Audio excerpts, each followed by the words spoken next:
Dr. Thomas Szasz, muito famoso nos Estados Unidos. Ele é professor de psiquiatria, tá, da Faculdade de Medicina da Universidade de Nova York. O que ele diz? Ele diz o seguinte, que não há qualquer teste sanguíneo ou biológico que determine a presença ou ausência de uma doença mental.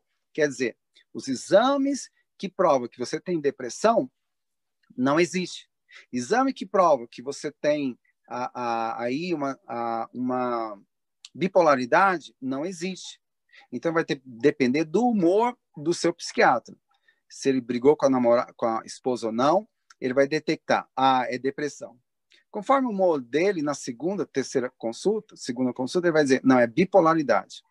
E etc. e tal. Não existe exames. E quando existem esses exames, vai provar que doenças cerebrais é doença do corpo e não doença do cérebro. É isso que eu quero que vocês entendam. Por exemplo, olha aqui, nós temos aqui uma fratura de um braço. Não foi exposta, mas dá para você entender. Agora, por favor, aqui eu tenho o cérebro de um distúrbio bipolar. Um jovem com bipolaridade.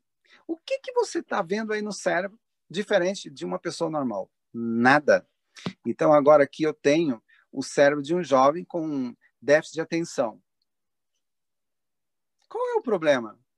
Não tem nenhuma lesão lá no cérebro. É isso que eu quero que você entenda. Depressão, a mesma coisa. Não tem nada lá que indica que é doença cerebral. Então, agora nós estamos vendo aqui uma lesão no cérebro. 2 tumores. Isso é câncer cerebral. Dá para ver. Agora, o que acontece? Doenças cerebrais são doenças do corpo e não doenças só do cérebro. Meu amigo, o cérebro é como um grande rio. O rio Amazonas. Então, ele só é grande porque tem os pequenos afluentes. Quais são os afluentes que vão irrigar o cérebro? Intestino, fígado e cérebro. Então, nós temos aqui o eixo intestino-cérebro. E o fígado está aqui do lado direito. Embaixo, nós temos o intestino, as vilosidades intestinais, e nós temos uma microbiota equilibrada. Bactérias que Deus deixou para equilibrar o nosso sistema imunológico e a nossa o nosso cérebro também. Essas bactérias, milhões e milhões de bactérias, vão liberar substratos para estimular o crescimento de neurotransmissores como norepinefrina, dopamina, serotonina, GABA. Olha, a nutrição do cérebro começa no intestino. Cérebro sadio começa no intestino. E o fígado também. Então, quando você come alimentos inflamatórios, a partir do intestino, vai para a veia porta, fígado, e as toxinas vão para o fígado, e do fígado vai para a corrente sanguínea. E essas bactérias, elas estimulam a formação desses neurotransmissores para o cérebro. Então, é impossível curar um cérebro, se não for por Deus, é claro, sem tratar do intestino, fígado e o cérebro. O que a gente faz? A gente dá alimentos anti-inflamatórios, né, alimentos saudáveis que você conhece, que Deus deixou. Nós também temos que repor a microbiota intestinal para liberar substratos para formar neurotransmissores. O fígado, meu amigo, tem muitos vegetarianos batendo a cabeça na parede, tem muita gente que come muita carne vermelha também, batendo a cabeça na parede. Por quê? Come muito carboidrato, muito açúcar e sobrecarrega o fígado. E aí tem alergia, tem predisposição a tantos problemas. O fígado metaboliza amônia em ureia. Quando o fígado não consegue metabolizar amônia e ureia, porque ele está tomando corticoides, está tomando medicamento para depressão, está tomando medicamento para alergia, né? Isso tudo é um círculo. Você toma para um, gera outro problema, que gera outro problema. Aí o fígado, coitado, é que paga o preço. Quer ver? O fígado, ele metaboliza amônia em ureia. Quando o fígado não consegue metabolizar, porque ele está tão intoxicado. Quer ver um quadro? Eu tive um paciente de Brasília. Olha, a maioria dos meus pacientes loucos era de Brasília. Coincidência, coincidência. Tá, então esse senhor, professor de música da Igreja Batista, um rapaz muito bacana. Ele construiu uma mansão lá, a casa dele, e ele estava com depressão, estava tomando medicamento para depressão, alguns medicamentos, tinha alergia, tomando corticoides e antihistamínico, e sobrecarregou o fígado, ele não queria comer, mas tudo que ele pedia a mulher trazia. Então eu quero fast foods, quero Coca-Cola, quero refrigerantes, quero comer docinhos. Essas coisas o fígado pede, talvez para diminuir o tempo de vida do cara que já está doente. E o fígado, ele está tentando trabalhar, cada vez vai ficando mais fraco, aumentando a esteatose hepática, hepatomegalia, gerando vários problemas. Então, o fígado, quando ele não consegue metabolizar amônia em ureia, a amônia vai direto para o cérebro. E sabe o que acontece? Essa pessoa passa a ter encefalopatia. Ele desliga. Quando ele acordou, ele estava internado no hospital, numa psiquiatra, para louco, uma clínica para louco. Ele tentou matar a esposa, ele quebrou a boa parte da casa, do segundo andar, ele jogava os móveis pela janela. Eu imagino que quando a esposa dele foi tentar saber o que estava acontecendo, a esposa, a filha, ele deve ter quebrado uma cadeira lá e tentado, com um porrete, tentado matar a esposa e a filha. Foi preso, numa clínica para louco, e disseram que não tinha mais cura para ele, que ele ia ficar o resto da vida nessa clínica. Minto, que não tinha tempo para tirar ele dessa clínica, e que ele ia passar o resto da vida tomando psicotrópico. Quando a sogra dele veio aqui, uma pastora da Batista, conversou comigo, eu falei para ela, falei, olha, tem tratamento sim, é encefalopatia. Tem, doutor João? Tem. Posso tirar? Pode tirar. Os médicos queriam, assim, prender a família porque tiraram um louco que não tinha cura.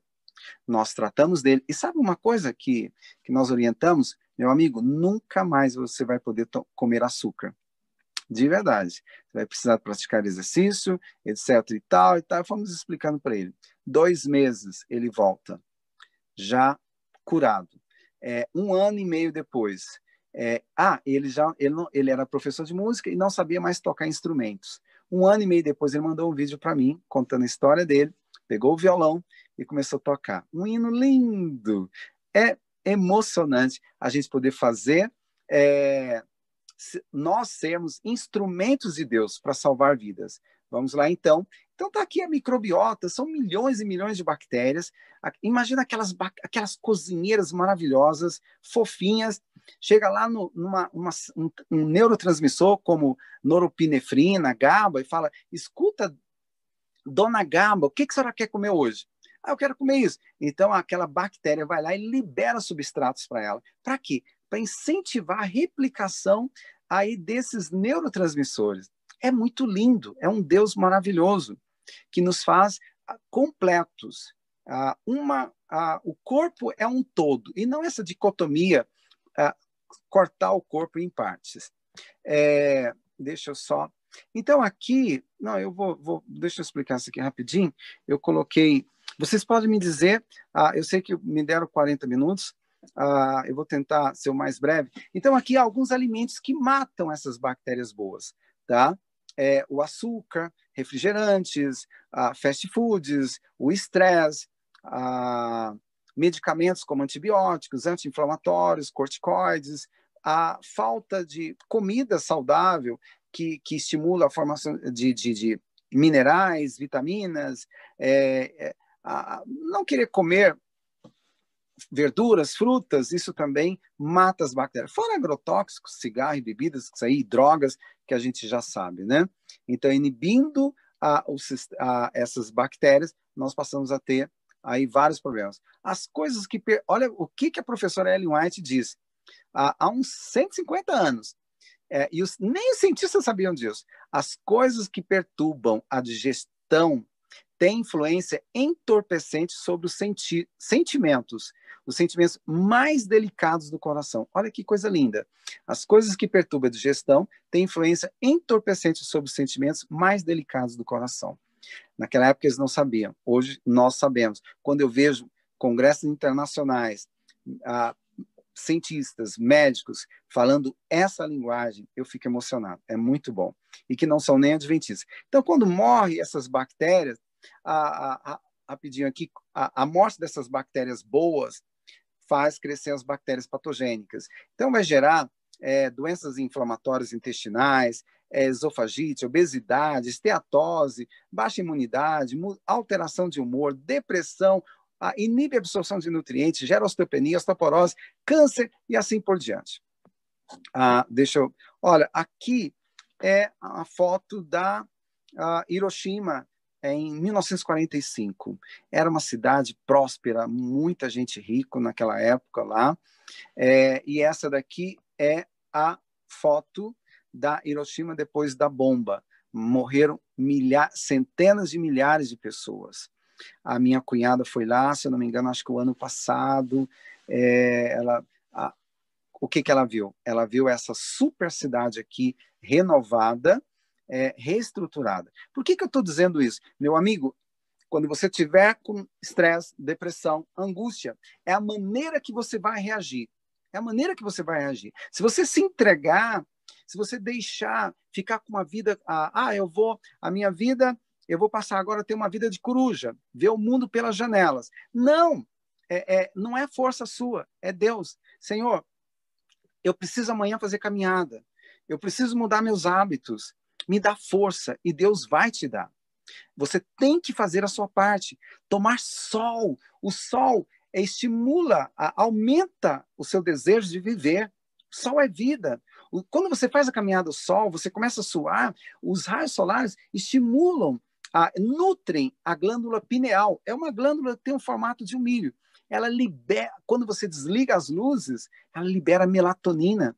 Você sabia que sol ajuda a diminuir dores? Bom, mas quando apaga as luzes que libera a melatonina, ela dá uma varredura no seu corpo. É anticancerígena, anti-inflamatória, antioxidante e anti-aging, anti-envelhecimento. Tomar sol, fazer caminhada no horário de sol, ajuda a frear o envelhecimento. Convido você a assistir o seminário dessa arte inovadora da saúde natural, com o Dr. João Vaz, especialista da área, disposto a oferecer de forma online e gratuita 20 anos de conhecimento em naturopatia. A ciência que irá mudar completamente a sua vida.